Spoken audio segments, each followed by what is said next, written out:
ke seluruh dunia, jadikanlah seluruh bangsa menjadi muridku. Jadi berdasarkan amanat agung, Kristen itu diperintahkan untuk mengkristenkan seluruh bangsa. Itu perintah. Jadikan seluruh bangsa menjadi murid.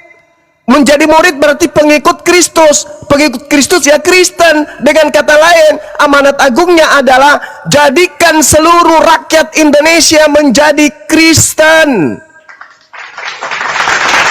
Itu fakta. Tidak perlu lagi kita sembunyi-sembunyi. Iya memang betul Bang Suma, kami diperintahkan untuk mengkristenkan kalian.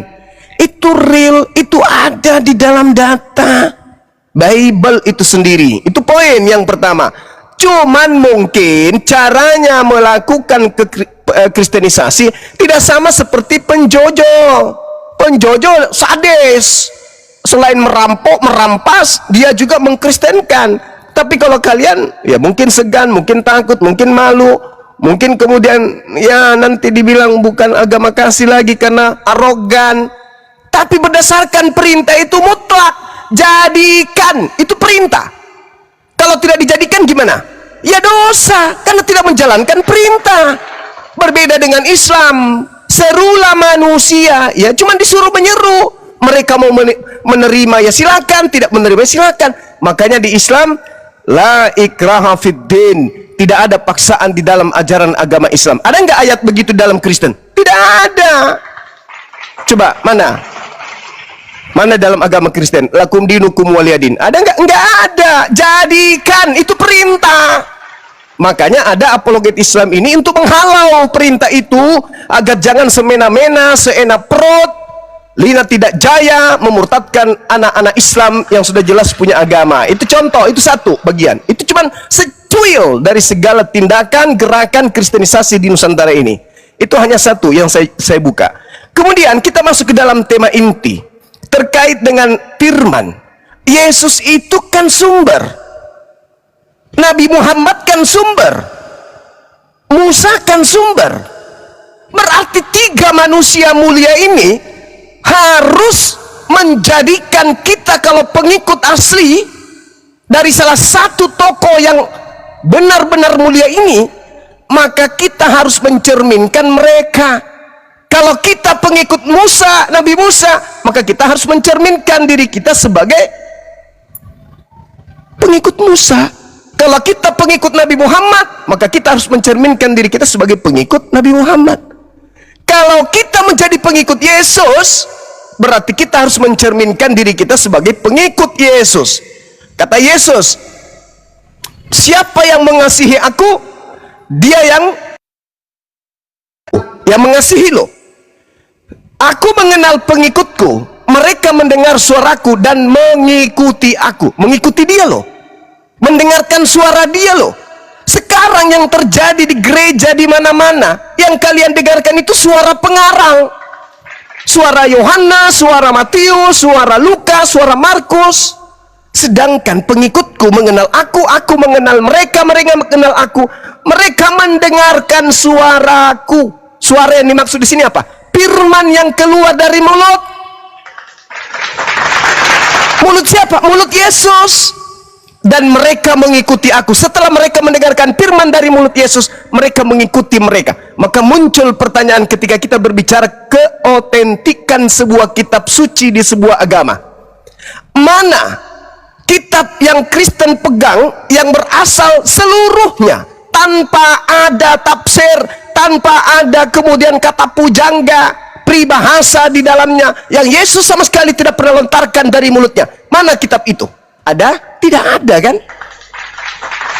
Maka saudaraku Kristen ini kehilangan Indo, ketinggalan kapal Indo. Mereka hanya menggunakan kemudian buku-buku yang disalin dari terjemahan ke terjemahan, yang ending induknya tidak berasal dari pokok batang yang sama, yaitu Yesus.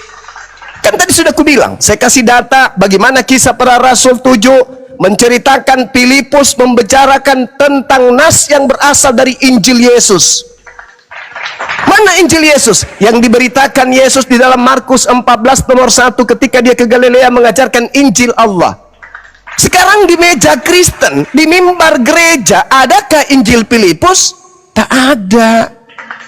Lalu kami ingin dijadikan sebagai pengikut Kristus yang dalilnya tak, yang kemudian kitabnya tak ada sama Kristen. Oh, maaf, sorry lah, nggak mungkin itu terjadi. Sia-sia adalah lebih baik ketika saudara-saudara misionaris Kristen membangun dari awal lagi tentang sikap kerohanian beragama Kristen daripada sibuk berkamuflase untuk mengajak umat Islam masuk menjadi agama Kristen, sementara Kristen tidak memiliki data valid, data validasi, legitimasi pengesahan dari sang sumber, yaitu Yesus.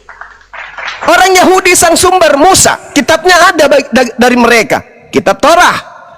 Umat Islam sumbernya Nabi Muhammad, kitabnya ada bagi mereka, kitab Al-Quran.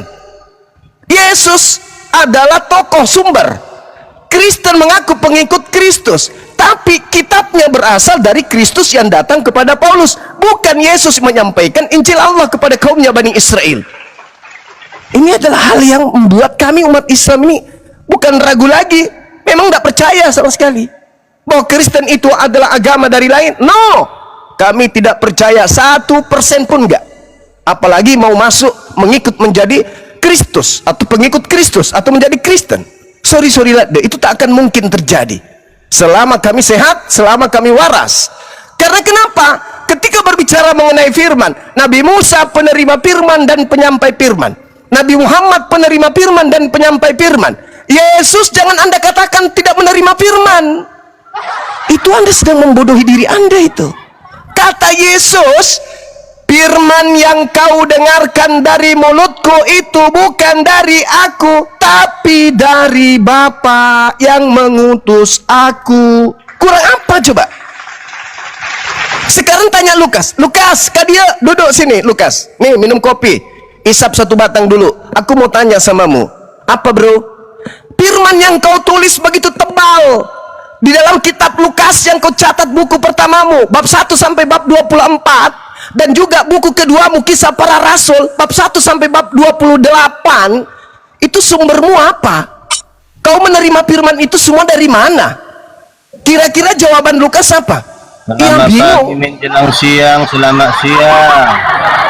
Bingung pasti si Lukas. Begitu juga ketika kutanya Markus. Bentar penjalaikannya, aku dulu ya Pak. Penjalaikannya gantiin kita. Lanjut Bang.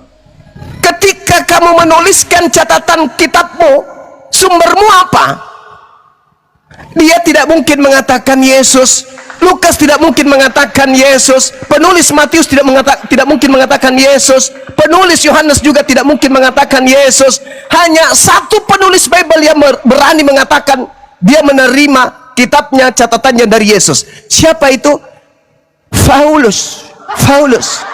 Cuman satu orang ini yang mengatakan inilah Injil yang kuterima dari Yesus Kristus. Cuman siapa yang berkata seperti itu? Paulus. 4 kitab kanon itu tidak pernah tertulis dia menerima firman dari Yesus. Tunjukkan kepada saya. Tidak ada. Cuman Paulus. Tapi sabar, sedikit lagi 10 detik. Oh, ya. Tapi sayang disayang, sebelum Paulus muncul, firman yang Tuhan berikan kepada Yesus sudah di stop, stop. Tidak ada lagi firman. Sabar.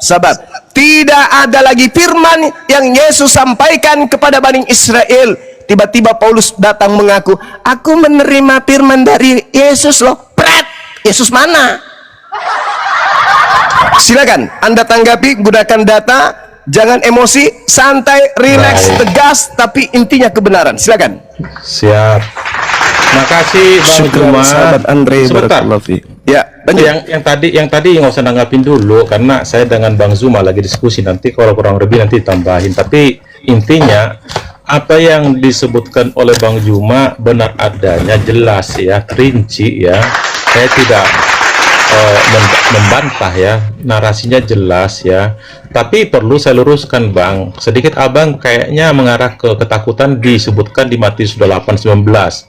Baptislah dalam nama Bapa, Allah dan Roh Kudus. Artinya gini, jangan jadi amanat agung itu jadi kambing hitam, tidak. Artinya gini, Anda sangat salah sekali ya. Saya pribadi ya, seperti yang ada di gereja kami ya, di Sebot, di Bogor ya, tidak ada mengajarkan supaya kami itu melaksanakan Matius 28 supaya pada masuk murtad, bukan.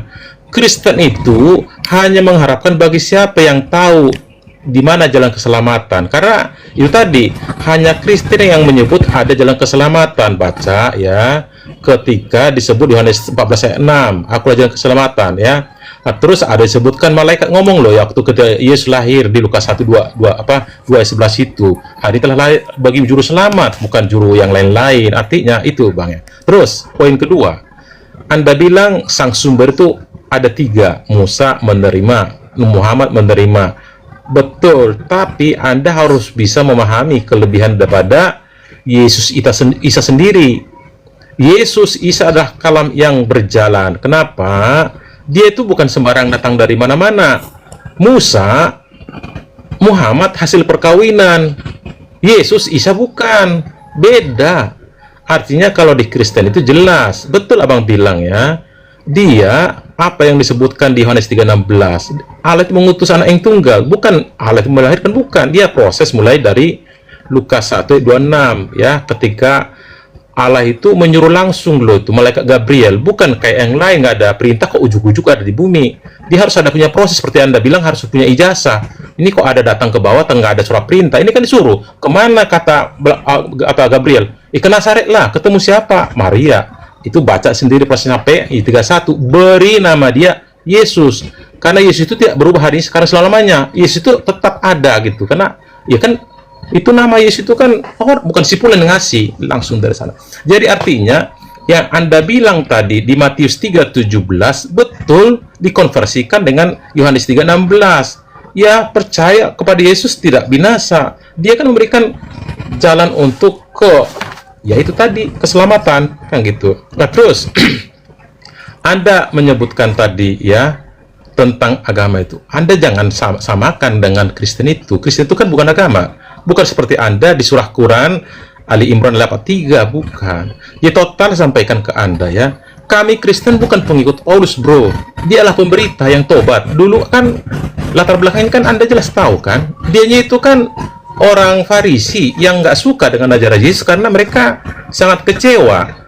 Diharapkan dialah sebagai harapan Mesias. Nyatanya nggak bisa lepas dari penjajah Romawi Israel ini. Nah, terus kedua, ini anak kok jadi kerja hari Sabat, melanggar hukum Taurat. Dibuatlah dalil sehingga harus mengikuti itu tadi kejadian, harus hukum mati. Hukum mati itu apa? Terakhir merayat yang ngomong, disalibkan dia. Bukan, nggak ada tulisan Yesus nanti datang ke dunia akan disalib, akan menebus dosa. Mana ada tertulis Yesus menebus dosa? Emang barter. Yesus itu adalah mengampuni dosa. Allah itu mengampuni dosa. Baca Kaper 10 ayat 42 di bawah itu. Dia tujuannya demikian. Artinya itulah goalnya itu. Di Yohanes 3:16, begitu besar kasih karunia Allah sehingga memberikan anak yang tunggal. Tunggal loh, bukan dua. Artinya, tapi kalau Anda bisa memahami seolah ada kawin, padahal bukan. Bagi yang percaya kepada Yesus tidak binasa tapi memperoleh keselamatan. Gitu abangku. Jadi kami tidak mau ikutin, jadi kami murid atau ikutin si Paulus, bukan. Paulus itu pemberita biasa, nggak ada jauh beda dengan yang lain, karena dia bukan nabi, dia kan bertobat. Nah, jadi Anda betul, namanya Lukas ya, tidak langsung ketemu dengan apa, tidak ada ajaran di Yesus langsung, Lukas ini dulu, ngapain tulis ini, bukan. Beda dengan ketika nabi telah dikaruniakan diberikan Allah kepada hatinya, ada wahyu, nanti dipanggil Jad bin Sabit, tulis ini loh, saya dengar saya ini, betulisin kan gitu. Kalau ini tidak ada seperti itu, langsung terima enggak. Setelah dia pasca naik ke surga, inilah ditulisin beberapa informasi saksi-saksi, ini narasinya. Habis 28 tahun setelah itu muncullah siapa ini? Si Paulus. Dia menuliskan surat, bukan wahyu, bukan ya, jadi Anda harus samakan. Lanjut. Makasih. Silakan Bang Juma tanggapin. Jadi begini saudaraku, poin yang pertama, amanat agung itu perintah. Kalau kalian tidak menjalankan, Anda mengaku di gereja kami, ya Anda tidak menjalankan perintah, berarti dosa itu. Tidak menjalankan perintah. Harusnya kalian menjalankan, jadikan kami ini semua menjadi Kristen. Kenapa kalian tidak menjadikan kami suci? Karena ini negara Indonesia, negara hukum, nggak boleh mengajarkan agama kepada orang yang sudah beragama. Meskipun dari kalian ada yang disebut misionaris, berpura-pura jadi ustadz, berpura-pura. Ada. Itu yang betul sesuai dengan perintah. Dia juga menjalankan misi sama seperti perintah Paulus dalam Filipi 1:18, berpura-pura, mengelabui dengan cara palsu dan seterusnya. Itu fakta. Kalau Anda tidak menjalankan, berarti Anda tidak melakukan amanat agung. Biar dianggap paten, Anda tidak melakukan. Tapi ingat, Anda melanggar. Itu yang pertama. Yang kedua, Bung, alasan apapun, opini manapun yang Anda bangun dengan sudut pandang yang berbeda dengan keadaan di lapangan, catat baik-baik. Yesus datang sebagai penyampai firman. Percaya kepada Yesus bukan percaya kepada kakinya, tangannya, giginya, bukan. Percaya kepada lisannya yang terlontar dari mulutnya. Itulah yang harus dipercaya, bukan oknum yang tergelantung di atas salib yang mau dipercaya, bukan, tapi yang keluar dari mulutnya itu yang wajib Anda percayai. Tolong dicatat itu. Bukan jasadnya, kain kafannya, kuburannya, bukan salibnya disimpan di rumah, bukan. Tapi yang harus dipercaya pada diri Yesus, Yohanes 3 nomor 16 adalah ucapan-ucapan yang terlontar dari mulutnya. Itu yang harus Anda percayai. Makanya ketika Anda menyelaraskan antara Nabi Isa alaihissalam dengan Yesus, itu kita hargai. Itu kita hargai. Nabi Isa alaihissalam ketika ada penyelewengan di atas muka bumi oleh keturunan Adam dengan mendudukkan dia sebagai Tuhan, dia diadili oleh Tuhan. Apa kata Tuhan kepada Nabi Isa? Wa isqalallah ya Isa bin Maryam a'anta qulta linnas takhizuni wa ummi ilahaini min dunillah. Hei Isa, hebat kali kau kutengok ya. Apa memang kau yang mengajarkan orang-orang cupu ini menuhankan dirimu selain daripada aku? Apa kata Nabi Isa alaihissalam? Qala subhanaka ma yakunu li an aqula ma laysa li bihaqqa. Ini berbicara mengenai ucapan, firman, perkataan, sabda. Apa kata Nabi Isa? Oh, sorry lah, saya tidak akan menodai kesucianmu, engkau yang maha suci. Tidak patut bagiku mengatakan apa yang bukan hakku untuk aku katakan. Aku tidak berkata-kata dari diriku sendiri. Jelas kok. Al-Quran Nabi Isa menjelaskan itu. Yesus di dalam kitab Yohanes juga menguraikan hal tersebut. Jika aku pernah mengatakan, jika aku pernah bersabda, jika aku pernah menyampaikan firman, tentulah engkau telah mengetahuinya. Engkau mengetahui apa yang ada pada diriku, dan aku tidak mengetahui apa yang ada pada dirimu. Sungguh engkaulah yang maha mengetahui segala sesuatu yang gaib. Apa yang aku ajarkan kepada mereka semata-mata ma qultu lahum illa ma amartani bi ani abudullah rabbi wa rabbakum. Aku hanya mengajarkan kepada mereka hidup kekal itu adalah mereka mengenal engkau satu-satunya Tuhan yang benar dan mengenal aku yang engkau utus. Ma qultu lahum illa ma amartani bi ani abudullah rabbi wa rabbakum. Sembahlah Allah Tuhanku dan Tuhanmu. Wa kuntu alaihim syahida ma dumtu fihim falamma tawaffaitani kunta anta raqiba alaihim wa anta ala kulli syai'in syahid. Aku mengatakan selain yang engkau ajarkan itu tidak pernah aku mengatakan sesuatu kecuali apa yang engkau perintahkan kepadaku. Apa itu? Sembahlah Allah Tuhanku dan Tuhanmu, dan aku Isa hanya menjadi saksi terhadap mereka hanya pada masa aku bersama-sama dengan mereka di tengah-tengah mereka. Maka setelah engkau mengangkat aku ke langit, maka engkaulah yang mengawasi mereka, engkaulah yang menyaksikan mereka, engkaulah yang mengetahui segala sesuatu. Itu setelah kemudian Nabi Isa ditanya, apakah engkau yang mengajarkan orang-orang cupu ini menuhankan dirimu selain daripada aku? Makanya Yesus mengusir, mengatakan, aku tidak mengenal kalian. Kalian semua adalah pembuat kejahatan. Enyahlah kamu dari hadapanku. Itu fakta, itu real tertulis di Bible. Jadi saudara, kalaupun Anda mengatakan benar yang disampaikan Bang Suma, betul. Betul sekali.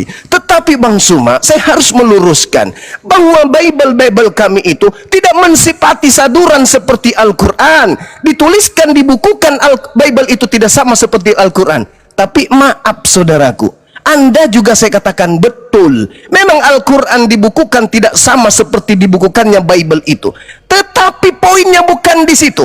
Poinnya adalah Yesus turun ke bumi, melontarkan ucapan-ucapan yang adalah firman, yang dia katakan, apa yang keluar dari mulutku bukan dari aku, tetapi dari Bapa yang telah mengutus aku. Aku tidak berkata-kata dari diriku. Apa yang aku katakan adalah apa yang diperintahkan untuk aku kesampaikan dan aku ajarkan. Sekarang permasalahannya adalah kuping-kuping yang mendengarkan mulut Yesus berbunyi. Kemana kuping itu? Apa yang mereka lakukan, si pemilik kuping? Menghafal? Menulis segala firman yang Yesus sampaikan kepada mereka atau tidak? Menulis, menghafal atau tidak? Ternyata tidak.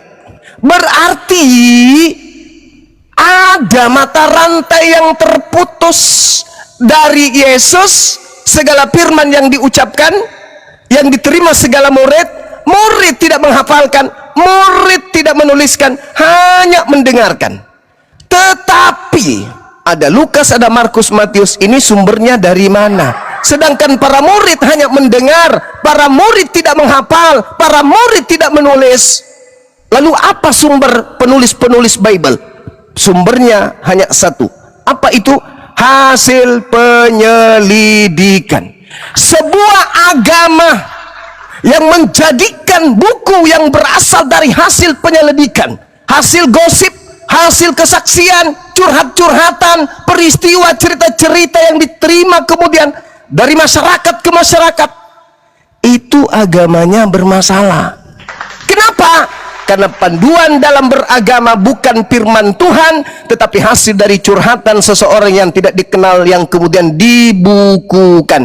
Itulah yang dialami agama saudara, sehingga kitab saudara dari zaman ke zaman mengalami distorsi, kontradiksi, revisi, evolusi, terjemahan ke terjemahan, direvisi demi direvisi, demi direvisi, demi direvisi. Entah apa tujuannya. Nabi Musa punya kitab tidak direvisi. Nabi Musa punya kitab diajarkan kepada kaumnya. Lalu kemudian Nabi Muhammad punya kitab diajarkan kepada kaumnya. Yesus punya ketetapan tapi tidak dikitabkan. Ketika dikitabkan bukan firman Tuhannya yang dikitabkan, tapi dominan pengantar pengarang lalu mengutip-ngutip sabda-sabda Yesus yang katanya.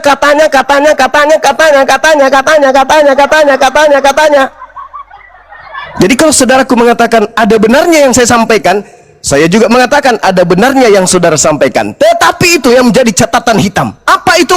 Yesus menyampaikan firman. Tak ada murid menghafal, tak ada murid kemudian menulis. Maka solusinya bukan menjadikan seluruh bangsa menjadi pengikut Kristus, tetapi menjadikan seluruh bangsa menjadi pengikut baginda Rasulullah Muhammad SAW dengan konsep menyeru la ikraha fiddin. Tidak ada paksaan terhadap ajaran agama Islam, cukup menyampaikan. Yang beriman silakan beriman, yang kufur silakan kufur. La ikraha fiddin, tak ada paksaan. Baik. Begitu saudaraku, silakan. Makasih Bang Zuma ya.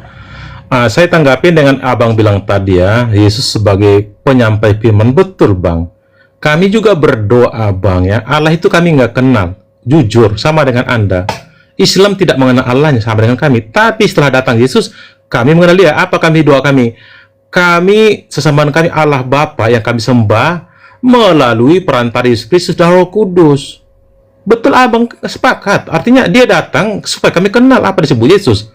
Apabila engkau telah melihat aku, mengaku Anda telah mengenal Allah itu sendiri. Kenapa? Dia kan firman itu dan akan kembali. Itu pertama. Kedua, tentang salib yang Anda bilang tadi, simbolik bro. Kan saya sudah bilang tadi, apa yang diajarkan Yesus cuma dua. Hukum utama itu kasih apa? Tuhan Allahmu, Allah yang benar, Allah yang esa. Itu vertikal. Dan kasihlah sama manusia. Ya, orang parkir miskin, yatim piatu, horizontal. Kan bentuk palang tuh bro. Bukan kayak jemuran. Itu udah gambaran. Tapi kalaupun ada kayak di gereja atau orang salib itu bukan mau dikultuskan, bukan kayak Anda masjid harus di spesial, nggak boleh kan gini. Gereja pun makanya pakai sepatu nggak masalah. Bukan jadi kultuskan tempat ibadah itu. Itu pertama. Kedua, ya, perlu sampaikan, Yesus itu dikatakan Tuhan, ada gelarnya, tuh gelar loh, ya. Nama dia yang penting, Yesus. Tapi di Kristen itu disebut Tuhan kepada Allah, disebut Tuhan kepada Yesus, itu ada gelar sebutan, maknanya. Kalau kepada Yesus itu Lord, ya, bukan God. Jadi Yesus itu bukan Allah, ya. Artinya dia itu junjungan atau penguasa. Tapi kepada Allah, dia penguasa, artinya pencipta langit dan bumi, ya. Yesus itu adalah Allah Bapa, Lord, Tuhan langit dan bumi, penguasa langit dan bumi. Kenapa? Justru Allah itulah yang Esa, bukan Tuhan, ya. Allah itu Esa, jelas. Kami disebutkan Allah itu yang Esa, ya. 1 Korintus 8:6, Yudas 1:25. Bahwasanya dia yang menciptakan langit dan bumi, bukan Tuhan. Sama di Anda. Surah Al-Maidah 1 ayat 6, surah Al-Maidah ayat 1, Allah itu menciptakan langit dan bumi. Ketiga, ya. Dari mana kisah rohani itu jelas gini loh. Anda bilang katanya kata sipulan apa itu gosip-gosip. Ini jelas dalilnya, ya. Berdasarkan bahasa ada sekitar 5.800 manuskrip dalam bahasa Yunani, Grek, ya. Sekitar 10.000 manuskrip dalam bahasa Latin di Vulgata. Ada 9.300 manuskrip bahasa kuno, ya, Aramaik, Koptik, Armenia. Jadi ini ada, Bang. Jadi kan di Indonesia nggak ada. Paham? Anda memang menyebutkan di revisi lah, dirubah-rubah. Bahasa Indonesia yang ngedobah, namun aslinya tidak, bro.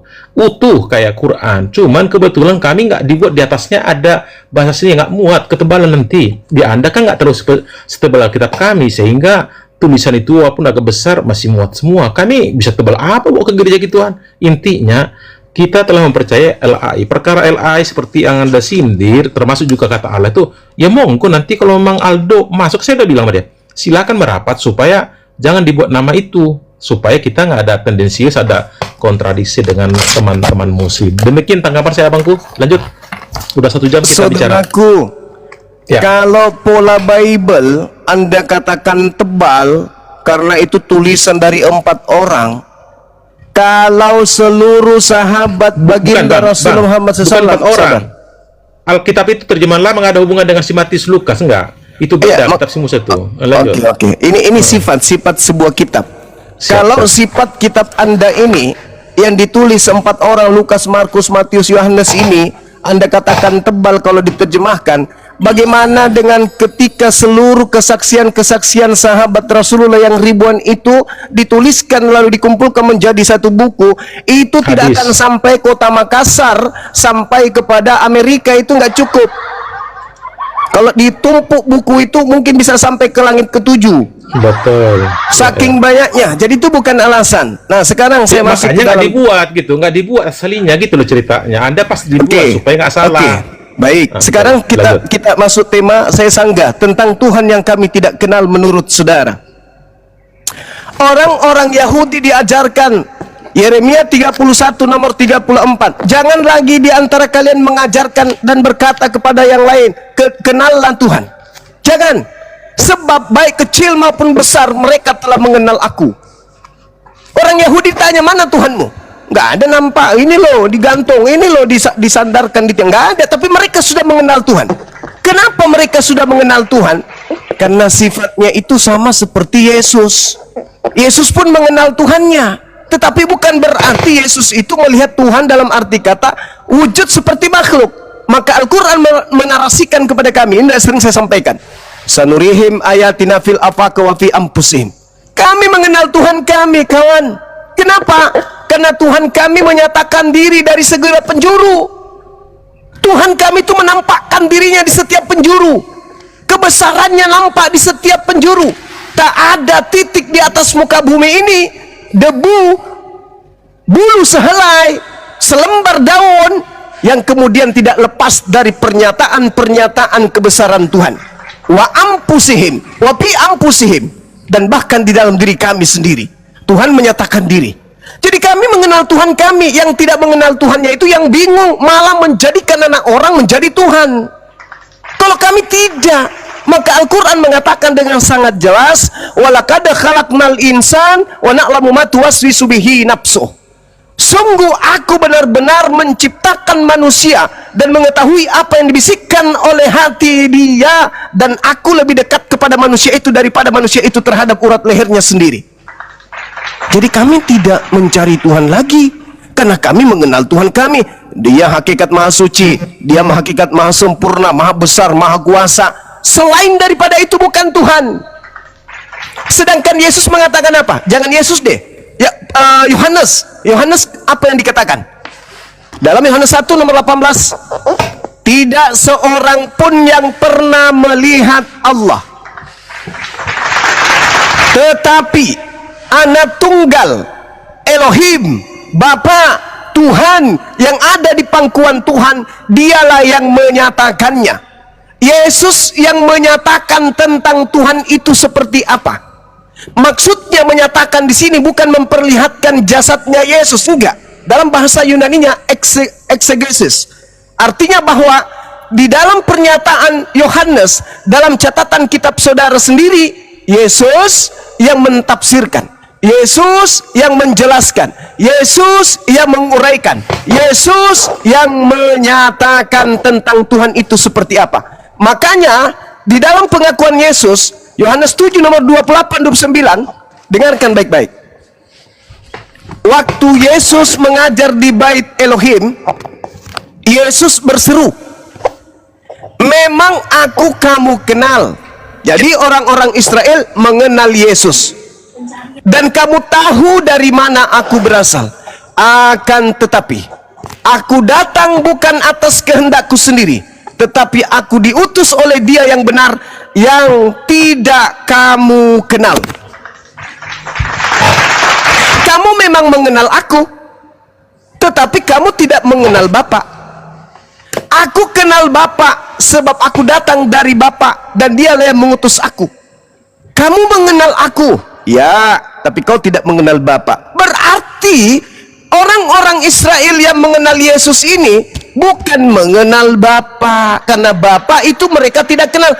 Begitulah kami terhadap Allah.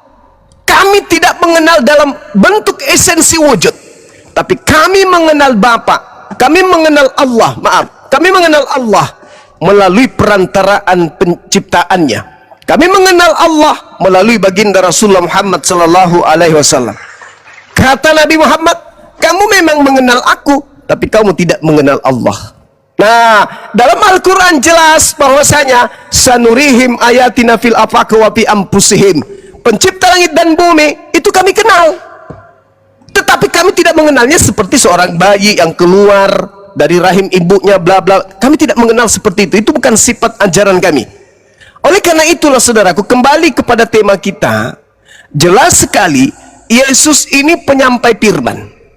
Pertanyaannya dan pertanggungjawabannya ada di kalian. Kalau kalian adalah pengikut Yesus yang betul, kalian tentu pasti tahu mana firman pertama yang Yesus terima dari Tuhannya. Wahyu pertama yang Yesus terima dari Tuhannya itu yang mana? Kalau kalian adalah murid yang asli, pasti kalian tahu. Kenapa? Yohanes 17:8, segala firman yang engkau berikan kepadaku telah aku sampaikan kepada mereka. Mereka muridku telah menerimanya. Kalau kalian juga adalah muridnya, kalian telah menerimanya. Tolong tunjukkan firman pertama yang Yesus terima dari Bapa. Silakan. Baik Bang, terima kasih ya. Sebelum ke ucapan terakhir, perlu saya sampaikan ya ke Abang ya, bahwasanya Anda menyebut tentang Yeremia 31:34. Tolong Bang, saya kurang paham tadi kok bisa nyadur di Yeremia 31:34, maksud Abang apa sih? Yeremia 31:34, di situ Tuhan mengatakan apa kepada kaumnya Bani Israel? Jangan lagi di antara kamu mengajarkan, tidak usah lagi orang mengajar sesamanya atau mengajar saudaranya dengan berkata, kenallah Tuhan, sebab mereka semua besar kecil akan mengenal aku. Demikianlah firman Tuhan, sebab aku akan mengampuni kesalahan mereka dan tidak lagi mengingat dosa mereka. Iya, betul. Nah, Jadi itu disampaikan Yeremia, tapi Anda juga harus nanti coba tinggal sampaikan. Anda juga harus melihat itu namanya Yeremia 14:14 sama Yeremia 24 23 ayat 25 ya. Nggak usah saya keluarkan di sini, Anda bisa memahami. Kalau mengambil ayat Yeremia, jadi kalau memang Anda nanti ngambilnya kitab si Yeremia 314, Anda harus bisa melihat Yeremia 14:14 dan Yeremia 25:23 itu artinya apa, silakan tuh. Terus berikutnya, saya Yahudi tanggapi memang boleh? boleh. Oke, ketika Anda membawa Yeremia 14, di situ Tuhan bercerita tentang nabi-nabi Israel, nabi-nabi Palsu. Yerusalem. Palsu, Iya, nabi yang palsu. adalah palsu. Betul. Iya. Iya, nah, ketika Elohim dalam tataran kitab Tanakh bercerita tentang nabi, itu cakupannya nabi palsu yang berasal dari kaum Israel itu sendiri. Baca di Yeremia 23 nomor 15, 13, 14, 15. 23. Para nabi itu bernubuat palsu demi namaku. Aku tidak mengutus mereka, tidak memerintahkan mereka dan tidak berfirman kepada mereka. Mereka menubuatkan kepada penglihatan bohong, ramalan kosong yang tipu rekaan hatinya sendiri. Betul. Nah, sekarang kalau ini kita mau dudukkan perkaranya adalah apakah ini Nabi Muhammad atau ini Paulus? Saya tidak menjas itu, tapi Anda harus bahas karena Anda kan ambil Yeremia 31 ya. Ini Apa tidak disebutkan berbicara Tuhan? mengenai Tuhan. Loh, kan Anda kan mengambil ayat itu, saya akan padukan Yeremia jawab Tuhan 31 kepada 14, sebentar sih izin. Ini waktu saya. Yeremia 14:14. Jawab Tuhan kepadaku, para nabi itu berbuat palsu demi namaku, aku tidak mengutus mereka. Artinya ini yang ada buat ke belakang, ke perjanjian baru, apabila ada yang mengaku-mengaku nabi-nabi yang tidak langsung disuruh Allah sendiri. Kalau Yesus jelas kan ada nubuat langsung malaikat Gabriel turun. Kalau nabi, karena Paulus itu bukan nabi bro, dia pengajar ya, supaya kita tidak salah paham. Nah terus berikutnya tentang ya, yang abang kalau bilang, dia bukan nabi bang, ya, Firman 13 bukunya itu dari mana? yang siapa? Paulus. Tidak Dia kan bukan ada nabi. itu. Iya betul, tak ada di ayat di Alkitab itu Paulus nabi, dia Nah pengajar. sekarang bro. kalau dia bukan nabi, 13 bukunya ini firman Tuhan atau bukan? Dia rasul yang menyampaikan berita itu, nabi kan menerima langsung bro. Artinya Sekarang, beda rasul dengan iya, ya. maksud saya gini, kalau dia bukan nabi, 13 bukunya itu dari mana? Dakwah dia ketika di Roma ngomong begini. Berarti dia nggak di menerima Korintus- firman. Tapi disampaikan semua kan dia kan belajar. Iya, Walaupun dia ada sebelum terima. dia menyampaikan, dia tidak menerima firman kan? Dia dikaruniai Roh Kudus lah kan Nah, bahasa dia kan ini di situ. maksudnya apa? Maksudnya Jadi gini. dia bukan nabi, tapi dia Roh Kudus. Maksudnya gimana Bukan, ceritanya? dia dikaruniai Roh Kudus, artinya dia menulis itu disertai roh-roh yang artinya dia ada ilham, artinya berarti dia muasalnya nabi. beda lah. Loh, Kalau bagaimana nabi cerita- langsung seperti Nabi Anda betul langsung menerima kan? Nah, kalau Paulus tidak menerima langsung, lalu Tidak. apa? Dari mana Dia- kitabnya ini? Dia memberitakan, dia ketemu dengan para nabi sebelumnya kan? Menerima. dari Ketika nabi dia sebelum- kan ketemu di coba. Ketika Paulus ini Barnabas 13 bukunya, Dengar dulu. bangku. Ketika 13 buku Barnabas Paulus ini sumbernya dari ketemu mana? di Tarsus, dia kan menemui Paulus. Artinya mereka ke Antioquia. Sumber firman itu ada 3. Yang Baik. pertama adalah Tuhan, yang Langsung. kedua adalah Roh Kudus, yang Membuat, ketiga ya. adalah nabi itu sendiri. Ya. Nah, sekarang Paulus ini sumber firmannya dari mana? Yang diterima sebagai wahyu roh. Di Yang mana kedua, Paulus mengatakan bahwa dia menerima dari Roh Kudus? apa yang disebutkan, apa yang kuterima bukan dari manusia, bukan dari diriku sendiri kan? Kan dari Yesus. Tapi dari Yes. ya, dia Yesus. katakan dari Yesus kan? Iya, iya. Sementara Yesus sudah menamatkan Telah di surga. penyampaian firman-Nya. Sudah. Iya.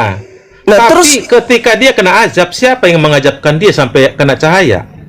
loh, bukan Karena itu niatnya masalahnya. Sumber. membunuh semua kepada Sumber, Bang. apa yang Sumber. dengar dulu, sebentar. Lihat kisahnya dulu. Dia kan membunuh semua pengikut itu. Makanya ada bahasa yang Anda mungkin sulit menerjemahkan. Saulus, mengapa menganiaya aku? Loh, Itu dia siapa pikir itu yang betul. dianiaya? Iya kan pengikutnya lah, murid Enggak, itu juga. siapa yang mengaku dianiaya di situ? Kan dia ngomongin ya, bro. Udah Iya, dapat surat perintah. maksudku suara yang didengarkan Paulus itu suara siapa? Iya, surah dia ketika dia buta. Tinggal jawab aja, Wira. Itu surah Dari siapa, Bang? Yesus. Surah Yesus. Surah Yesus. Dari mana Iya. Anda tahu kalau itu Yesus? Itu dia masalahnya, beda dengan manusia biasa ngomong gitu. Iya, dari Itu kan mana? tertulis. Dari mana Anda tahu kalau itu Yesus? Iya, di kitab itu kan jelas ada tertulis. Ya udah, berarti Paulus sendiri yang ngarang kan bahwa itu Yesus. Sekarang, oke, saya jelaskan Anda ya. Iya. Di mana Muhammad menerima wahyu? Siapa kawannya? Siapa saksinya? Di Gua Anda kan Hira, nggak boleh. di Gua Hira Nabi Muhammad menerima wahyu bohong. pertama kali. Tak ada di Al-Quran, Gua Hira, bro. Anda karang sendiri tuh. Ya itu keadaan di lapangan kok. Pertama kali itu sejarah, itu sejarah Al-Alaq terjadi. itu, aduh. Itu Itu sejarah Anda. terjadi Nabi Muhammad menerima wahyu Di pertama kali di Gua Al-Quran Hira. tidak ada, bro. Di Al-Quran Ya tak karena ada Al-Quran tertulis. itu bukan cerita tentang menerima wahyu di mana. Lagi. Itulah yang saya katakan, Al-Quran itu tidak boleh ditambahi oleh karangan. Kalau Nabi Muhammad mau menambahinya, dia akan mengatakan, aku naik ke Gua Hira, lalu wahyu datang. Itu kalau dia mau nambahi karangannya. Siapa yang Al-Quran bilang di Gua tidak Hira? boleh bercampur aduk. Tidak boleh bercampur aduk dengan ucapan-ucapan dari pribadi Nabi Muhammad. Itu nggak boleh. Nggak boleh itu. Itu Bang, makanya saya katakan, siapa yang mengatakan bahwa yang datang kepada Paulus itu Yesus? Kan tertulis di KPR. Ya. Oke, tertulis. Sekarang begini, Yesus berkata yang datang setelah dia itu ada dua. Yang pertama adalah roh kebenaran, yang kedua adalah Yesus palsu. Yang datang kepada Nabi Muhammad tidak mengaku Yesus. Yang datang kepada Paulus mengaku Yesus. Yang mana terindikasi palsu? Yesus palsu. Yang datang kepada Nabi Muhammad atau yang datang kepada Paulus? Baik. Semua yang diberitakan, dia kan pemberita, Bang, pengajar. Apa yang ditulis dia tentang kisah Yesus pasca dia telah ke sorga? Bukan Enggak, dari bukan itu. Jadi, Yesus relevan, berkata, Yesus yang asli berkata, akan datang Yesus palsu setelah dia terangkat, dan akan datang Nabi roh palsu. kebenaran setelah Bang, dia salah. Yesus Bukan, palsu. bukan Yesus palsu, bukan. Yesus Nabi palsu. palsu dan Yesus Mesias palsu. Loh. Nggak Yesus ada Yesus palsu. palsu kalian. Nanti saya jelas ke Anda baru ketakutan nanti. Yesus Artinya, palsu. Yesus palsu. Waspadalah kepada penyesat terhadap yang datang nabi-nabi kepada palsu. Waspadalah kepada penyesat yang datang Nabi-nabi kepadamu palsu, bro. memakai namaku. Siapa namaku? Namaku siapa? Yesus. Matius 24 nomor 20, nomor 3, nomor 4, nomor 5, Lukas 21 nomor 8. Waspadalah kepada iblis yang datang kepadamu memakai namaku. Ketika iblis datang, dia mengaku siapa? Bom. Ya nggak mungkin mengaku Yesus, karena iblisnya memakai nama Yesus, memakai namaku. Baik. Pertanyaannya saya kembalikan, Bang. Ya. Saya kembalikan. Saya kembalikan. Saya kembalikan. Tunggu. Saya kembalikan. Menurut Yesus akan datang penyesat memakai namanya. Berarti penyesatnya ngaku Yesus. Pertanyaannya, yang datang kepada Nabi Muhammad tidak mengaku Yesus, tidak mengaku Mesias, tetapi mengaku sebagai Roh Kudus yang datang kepada nabiku. Sekarang yang datang kepada Paulus, Rasul saudara, itu mengaku Yesus. Menurut Yesus yang datang menjadi penyesat, Roh Kudus apa Yesus palsu? Jawab jujur. Baik. Pernyataan Anda di Matius 7 ayat 15 ya. Waspadalah terhadap nabi-nabi palsu yang datang kepadamu. Itu kata Yesus ketika dia akan nanti ke sorga. Artinya banyak yang mirip-mirip. Mesias palsu begini begono lah, membawa untuk sesat. Dan itu paralel dengan Yeremia 14 ayat 14 dan Yeremia 23 25. Artinya begini, Bang, supaya Anda paham tentang yang namanya itu adalah nubuat, supaya hati-hati ya. Siapa yang mirip dengan Yesus? Mamanya mirip, kelahiran juga mirip, ada dari firman juga siapa mirip. Anda yang tahu, karena itu akan terjadi setelah 613 tahun berikutnya. Paulus cuma selisih 28 tahun, bro. Dia tidak ngaku dia akulah Yesus. Walaupun pernyataan Bapak Yesus kan gitu pengajaran. Oke, saudaraku, Anda kemudian melarikan dalil, tapi nggak apa-apa. Saya ikuti pola mainan Anda. Matius 7 Anda bawa. nabi palsu itu kamu tahu dari buahnya. Tolong jujur sama saya. Buah dari pengajar palsu itu pengikutnya memanggil Yesus dengan sebutan apa? Bernubuat, mengusir setan, bermujizat pakai nama siapa? Buah dari nabi palsu itu. Jawab. Memakai nama siapa? Baik. Memakai nama Baik. siapa? Apa yang disebutkan Yesus kalau kau minta, kan dijelaskan setelah dia Jawab minta. dulu, Koira. Jawab dulu, Koira. Memakai nama siapa? Memakai Jawab dulu. nama siapa? Buah dari buahnya kau bisa melihat nabi palsu ini memanggil, bernubuat, mengusir setan, memanggil dan menyebut nama siapa? Itulah buahnya. Yesus. Ah, Baik. Kalau pengikut Anda Nabi menyebut- Muhammad, pengikut Nabi Muhammad atau pengikut Paulus yang memanggil Yesus? Kami nggak pengikut Muhammad, pengikut Yesus kami. Saya bertanya, pengikut Nabi Muhammad yang memanggil Yesus atau pengikut Paulus yang memanggil kalau- Yesus? Gini, bro. Bang Zuma, kalau mau diskusi dengan Kuara, oke, nggak usah bawakan tulisan Paulus, 4 gospel, berani tidak? Karena gini, tendensius kepada Paulus ini berbicara dulu, Nabi gitu. palsu.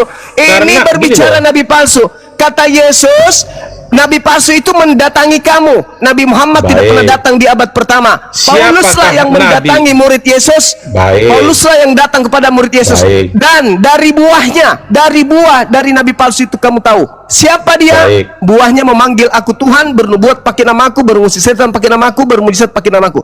Pertanyaan saya, Baik. yang bernubuat, mengusir setan, bermujizat pakai nama Yesus itu pengikut Nabi Muhammad atau pengikut Paulus? Anda harus melihat di Matius 7. Sudah, 15. selesai. Gitu. Selesai ya, itu Oke, saya jawabannya kira ya. udah. Meskipun Baik, saudaraku makasih. tidak mau jujur, saudaraku saya hargai, Oke. saya hargai, Jadi, saya hargai, saya siap, hargai, saya siap. sangat menghargai. Saya bukan Siap, mau Bang menjatuhkan. Bang Zuma. Iya, Zuma, sama-sama. alah. Saya bukan ingin menjatuhkan, saya hanya ingin Anda tersadarkan. Niatan kami rahmatan lil alamin, mengajarkan rahmat kepada seluruh alam, terlepas itu Anda beda akidah dengan kami. Begitu sahabat muslimku yang saya cintai, saudara-saudaraku Kristen yang ada di bawah, kalau ada kata saya yang kurang berkenan, mohon dimaafkan. Yang pada intinya ini edukasi, silakan Anda renungkan, silakan Anda pikirkan apakah yang kami diskusikan ini bermanfaat, ada poin positif yang bisa Anda terima atau tidak, atau ada ilmu yang justru menjadikan Anda akan selamat ketika Anda mengikuti ilmu itu dengan jujur, dengan akal sehat. Saya sementara untuk ibadah, di sini sudah mulai azan. Silakan dilanjut sahabat-sahabat muslim yang lain. Ingat, Kenapa ke situ keluar? diskusinya harus elegan. Kalau penghujat penista, pijak aja mulutnya, ludahi mulutnya, jangan dibiarkan di komal-komal kita kalau penghujat. Silakan sahabat yang lain. Saya ibadah dulu bang. Habis ini saya tahu Anda punya tanduk, ada 7, mata Anda 7. Saya tidak mungkin takut sama Anda. Saya mau ibadah, saya lebih takut kepada Tuhan saya. Oke? Yesus aja ketakutan untuk ibadah ke Tuhan sampai keringatnya seperti titik-titik darah. Apalagi saya yang manusia biasa ini. Lanjut, semangat yang lain.